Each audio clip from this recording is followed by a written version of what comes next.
My name is David Hurley. My name is Shakir Chambers. My name is Michael Hay.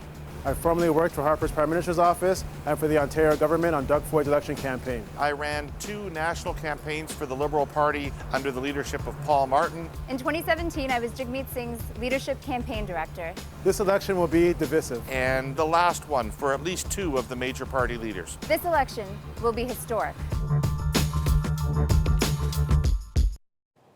Tomorrow marks the halfway mark of this campaign, but with the polls virtually unchanged, the final weeks are going to be crucial for the leaders to make their mark, and there will be more opportunities to try and reach voters directly, starting right here tomorrow. The National will host 4 federal leaders in face-to-face conversations with undecided voters. Then there are the debates. This week, the first debate for Justin Trudeau, the French language debate hosted by Quebec television network TVA, and then 2 more organized by the Debates Commission the week after. The leaders will try to capitalize on those opportunities and sway voters. So what are the risks and rewards to these high-stake moments? Okay, let's bring in our Sunday War Room friends, David, Shakir, and Michael. Okay, so I want to start with the platform release from the Liberals, because that's also a moment where you can sort of get people to look at you again, galvanize support, show differences. How important is the timing of the release of a platform? And the Greens and the Liberals are the only ones who have released a fully costed platform. Do you want to start, Shakir? How important that is that? I think timing does matter, but it matters in the sense of when you put your platform out there, people are going to look at it, probably scroll through your promises, see what you're going to deliver on. But for the average voter, are they going to remember hundreds of promises? Probably not, right? They're going to pick out 5 or 6 key things. Sure. I think when you look at the party that doesn't have their platform out, the Conservatives, there's also a strategy behind keep rolling out these policies and get maximum media coverage for that. So I think it can go either way, really. Yeah, I've remembered campaigns I've covered where it was the last thing they did. So there's no right or wrong answer to this, probably. It's all strategic. It's all, what does your campaign need at any given point?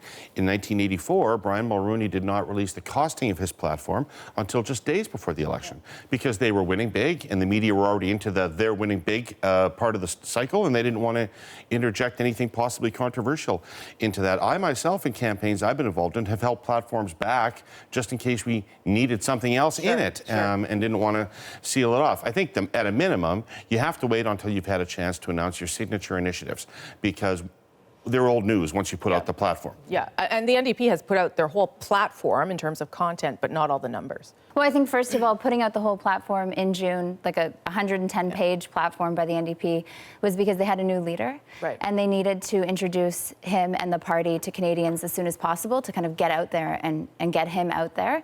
And then they've continued to roll out planks of that platform to get news and to get media coverage, as Shakir said the Conservatives are doing. Yeah, which I guess builds up interest over time, particularly if you're dealing with a leader who's not as well known, fair to say.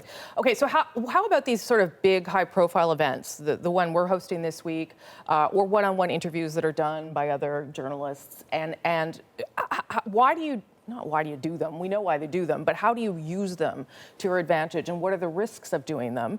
Particularly the thing we're doing, which is these undecided voters. I have, who knows how it's going to go. There is an inherent risk in that. Yeah, I would agree. I think when you're looking at a debate situation, as you know, if you're the incumbent, it's a really tough, risky proposition for you, right? Because everyone's attacking you from all sides. You're running on your record. You have to defend certain things. People are putting out your flaws. But when you go to like a town hall situation, I actually think Mr. Trudeau is very well suited for those situations.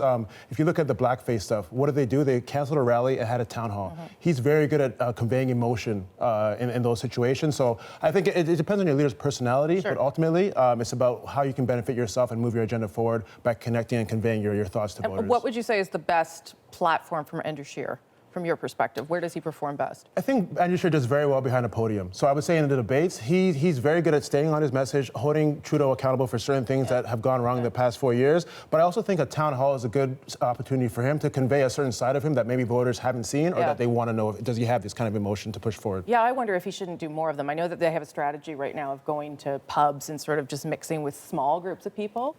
But I wonder, I know him a little bit, and he is a fairly warm person. But you don't get a lot of that. So I wonder if they should be doing more of the kinds of thing they're going to do here this week. I think their tour has been very sterile from that perspective, and I think they could do more in their tour to show off his warmth and show him interacting with more people. I think in terms of these things, though, Yeah. they're all high risk. Sure. They're super high risk, and every campaign is much more focused on the downside risk than on the upside opportunity Yeah. of all of these things. Yeah. I think from campaign managers' points of view, if we could outlaw debates, we would, because they're so unpredictable, right? And there's the one thing in the Interviews campaign too? you No. have no. So. And your thing Yeah. is particularly dangerous because they're ordinary people. Yes. Right? And these leaders are going to have to sit in front of these people and show empathy for their situation, real empathy, and people know whether you're faking it or not. Oh, yeah. And then you have to say something meaningful about what you're going to do to help them. Yeah. And that may not be an easy thing to do. In fact, I think the roughest interview Justin Trudeau may have had in his time as Prime Minister was something on the CBC right after the election when you brought a bunch of average Canadians in, and there was an unemployed guy from the Southwest, and there's not really an answer for that guy. And that makes it tough. Right. Yeah, and Right? the premise of that is sort of what we're playing off of too. This idea of real people. How do you think these kinds of things should be used, and what are the risks of them? I think they're definitely a risk if you're a front runner in the race and you're ahead because you have a lot more to lose than you have to gain. But if you are just a little bit behind or you're one of the major parties but you're not up there, then you have a lot to gain by having just the right moment. Even if it doesn't move people who are all decided voters over to you, there's still a big chunk of undecided voters in Canada, and in one night and in one moment you can go up a couple points. We'll talk more about debates next week because the first one that I'm part of moderating is next Monday. Yeah. But this French language debate is the first time we will see Justin Trudeau in this campaign in this format. I would say he's the most proficient in French, certainly, and I wonder what is the advantage for him in this one as a first go out to try and convince people here in a debate. Well, I think it's a huge advantage for him. It's also a huge advantage for the Bloc Québécois leader. Yes. And a much more difficult task for Mr. Singh and Mr. Scheer, not because they're not formidable Liz May. debaters, and Elizabeth May, not because they're not formidable debaters in their own right, because of comfort in both the language and the culture. Yes. And this is part of what people don't understand is that it's not just how well you speak French, it's whether Quebecers get a sense that you actually understand that culture and understand their point of view. And I think back to, for instance, we were talking about debate moments in '84, just before the bad English debate that Mr. Turner had, there was a French debate, and all the commentary was that he had done extremely well in the French debate. But if you looked at the parties that knew what the polling said, his support started to collapse in Quebec immediately after that debate because people saw a starch English person speaking perfect French to Quebecers versus a genuine Quebecer in Brian Mulroney.